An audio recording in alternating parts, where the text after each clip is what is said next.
Alright, big news. Tourists arriving in Cancun, Mexico will automatically get 180 days. So if you know anything about traveling to Mexico either as a tourist or a digital nomad, you know that for Americans and Canadians going into Mexico, you automatically get 180 days visa on arrival to stay in Mexico for as long as you want. You may stay up to 180 days, you may stay less than that. And if your 180 days expires, all you have to do is make a visa run outside of Mexico, then come back in. Then you automatically get 180 days again. But as the pandemic rolled around, you realize that people have been saying that in Mexico City, Puerto Vallarta, Cancun, Tulum, all of those places, it is at the discretion of the immigration officer to give you however many days they feel like based on the information that you provide to them. So many people typically receive less than 180 days. And in fact, if you tell the immigration officer that you're staying for 30 days, they might give you 13 days, they might give you 20 days.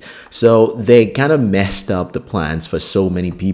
In some instance, a couple traveled together to Mexico City to go on vacation or for whatever reason, and one of them was given 25 days and the other person was given 13 days, and they didn't realize this. So of course, they overstayed their visa, and once they were trying to get on a bus from Mexico City to somewhere else, they were denied entry. So this happened so much for so many people, where once you get to the airport, as you're trying to get to the departure lane, you get denied entry into the departure area because your migration form, which has the number of days you're supposed to stay, states that you have overstayed your visa. So now you have to go pay a fine for overstaying your visa. So that has caused so many delays and plans and so many things for a lot of people. So the Mexican government is trying to redo the whole thing, where now they are eliminating the migration form entirely from their process in Cancun, meaning that you will get automatically 180 days. Now,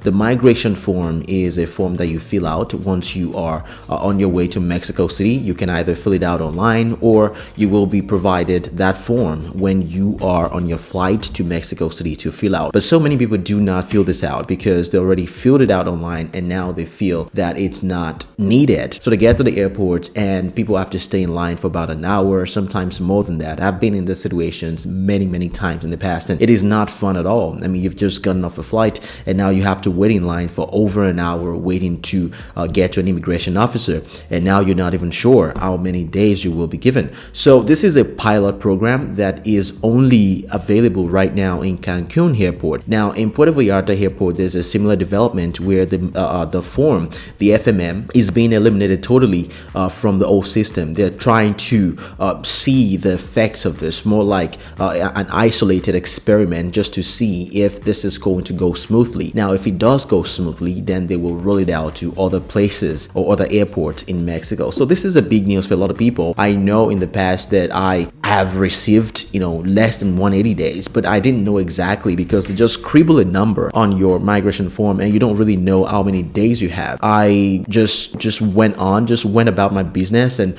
when I was about to leave Mexico City, fortunately for me, I did not overstay. So a lot of people just take a chance on these things and they don't mind paying the fine. But what if you can streamline this whole process? And this is what the Mexican government is trying to do right now. Now this story is created to traveloffpath.com, which is like a travel website, where you get your news and pretty much everything about traveling internationally or locally. Anyways, I just thought to make this video to give this update out there, because there are a lot of people trying to go to Mexico, get a lot of questions about Mexico and Mexico City and all these places that I've gone to, and I just decided to make this video to give you that information. If you found that helpful, consider subscribing, and if you want to listen to my podcast where I talk to other digital nomads about traveling, building a business online for entrepreneurs, for digital nomads and remote working entrepreneurs, I'll leave a link to it down in the description.